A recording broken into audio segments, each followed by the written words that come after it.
欢迎收看老挝新闻，今天是2025年12月15日星期一，佛历1月下初时，万象晴，19到29摄氏度。今天的主要内容有最新外汇报价、股市收盘行情、黄金市场报价、万象燃油价格以及老挝时事要闻。首先来关注外汇，根据老挝外贸银行最新公布的今日外汇价格，美元的银行买入价为21478基普。较上一个交易日上涨5基普，涨幅 0.02%。泰铢的银行买入价为 680.89 基普，较上一个交易日上涨 2.05 基普，涨幅 0.3%。人民币的银行买入价为 3033 基普，较上一个交易日下跌1基普，跌幅 0.03%。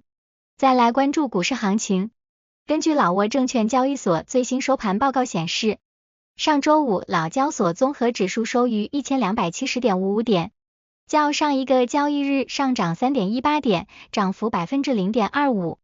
开盘 1265.49 点，最高 1276.75 点，最低 1248.7 点。成交量23万3400股，成交金额3亿7845万1000基普。成交量最高的股票是外贸银行，收盘价1850基普。交易量14万7600股，其次是中老证券和浦西开发。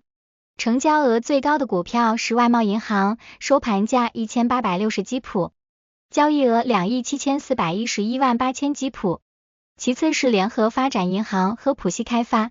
接着关注黄金价格，根据老挝 PV 黄金最新公布的价格，重量为1铢的黄金金条，每根售价是4528万基普。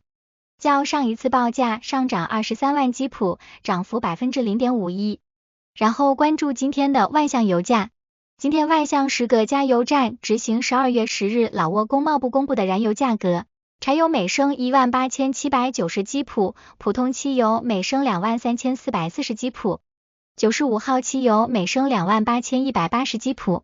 接下来一起关注时事要闻。1. 国家主席协夫人抵达韩国首尔。12月14日下午，国家主席通伦西苏里协夫人及代表团抵达首尔，开启为期2天的访韩行程。韩国外交部次官及老挝驻韩大使在机场举行了热烈的欢迎仪式。此次访问是应韩国总统李在明的邀请，旨在深化两国友好合作关系。今年正值老挝与韩国建交30周年，此访也将作为双方建交30周年的重要庆祝活动，进一步推动双边关系迈上新台阶。2. 第4届全国残疾人运动会正式开幕。12月14日，第4届全国残疾人运动会在万象正式开幕，总理宋塞西潘敦出席仪式，万象市市长及教育体育部长共同主持。本届运动会主题为友谊、平等、发展，旨在促进残疾人权益保障，选拔人才参加2026年泰国亚残运会。比赛涵盖田径、轮椅篮球等9个项目，共设172枚金牌，来自全国各省的代表团参赛。宋塞总理在致辞中强调了残疾人在社会发展中的重要作用，并预祝赛事圆满成功。开幕式现场还进行了圣火点燃仪式及富有民族特色的文艺表演。3. 教育体育部与澳大利亚大使馆访问川矿省。12月10日至12日，教育体育部副部长达拉婉基蒂潘与澳大利亚大使馆率团访问川矿省，调研由澳大利亚政府项目支持的教师专业发展及小学教育改革。代表团通过听取汇报和实地走访2所小学，考察了教师持续专业发展系统及小学1年级老挝语口语教学的成效。达拉婉基蒂潘副部长强调，建立强大的基层教师支持系统至关重要，定期的教学辅导能显著提升教师信心与效率。此举旨在确保教育公平，使偏远地区和少数民族学生能够获得更高质量的教育。4. 安联保险与外贸银行联手开启在线保险业务。12月11日，安联保险与老挝外贸银行正式推出在线保险业务。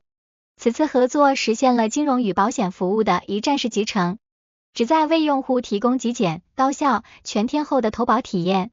用户只需登录银行的手机应用，即可在线购买安联保险的车保产品，无需提交纸质材料，支付完成后立即生效。安联保险总经理显阿伦伊米塞表示，此举利用金融科技提升了保险保障的覆盖面。外贸银行副行长南塔拉乔帕瑟则强调，这不仅丰富了应用功能，更为社会提供了更便捷的风险管理工具。5. 乡村发展银行正式开业。12月10日，乡村发展银行在万象正式开业。副总理沙伦塞贡马西、财政部长蒂帕彭威汉及央行行长本坎沃拉吉出席仪式。该银行由原政策性银行转型而来，旨在通过普惠金融服务助力国家脱贫，并支持老挝在2026年脱离最不发达国家行列。行长苏帕提塞彭表示，转型后的乡村发展银行将成为专业商业银行，在执行国家乡村发展政策的同时，引入经济核算机制，通过优化组织架构和财务模式，银行将以更灵活、多样化的业务手段支持农村经济，构建独立自主且可持续的国家经济体系，实现共促发展、稳定永恒的目标。6. 万象市发生汽车与摩托车相撞事故致3人受伤。万象市救援队报告称，12月12日下午3点15分，在万象市西沙塔纳县农海村地段的公路上，发生了一起汽车与摩托车相撞的交通事故，造成3人受伤，其中包括1名女性。救援队在现场对伤者进行了初步急救，随后将其送往塞塔提拉医院接受进一步治疗。目前，事故发生的具体原因仍由有关部门调查取证中。7. 琅勃拉邦特大武装入室抢劫案告破，9人落网，3人在逃。12月10日凌晨，琅勃拉邦市发生一起特大武装入室抢劫案，12名蒙面歹徒持 AK-47步枪闯入民宅，剪断锁链并撬开卧室，抢走价值逾5760万基普的财物。案发后，琅勃拉邦警方迅速反应，通过跨县市追捕和设卡拦截，先后在蒙南县、彭赛县及省界关卡成功抓获9名嫌疑人，并缴获多辆作案皮卡车。经查，该团伙经过精密分工，由专人踩点目标，并准备了迷彩服及破拆工具。目前仍有3名嫌疑人在逃，警方正全力搜捕，同时案件正在进一步审理中。8. 万象市发生枪击事件致2人死亡。12月14日，在万象市占塔乌里县西本河村3巷即通往红盖格村的便道上发生了一起枪击事件，此次事件共造成2人死亡，分别为1名女性和1名男性。据现场观察，死亡男性身穿黑色服装并遮挡面部，现场发生了枪战交火。目前，有关部门正在对案发现场进行勘查并收集相关信息。以上就是今天的老挝新闻，欢迎点赞、评论和订阅，我们明天见。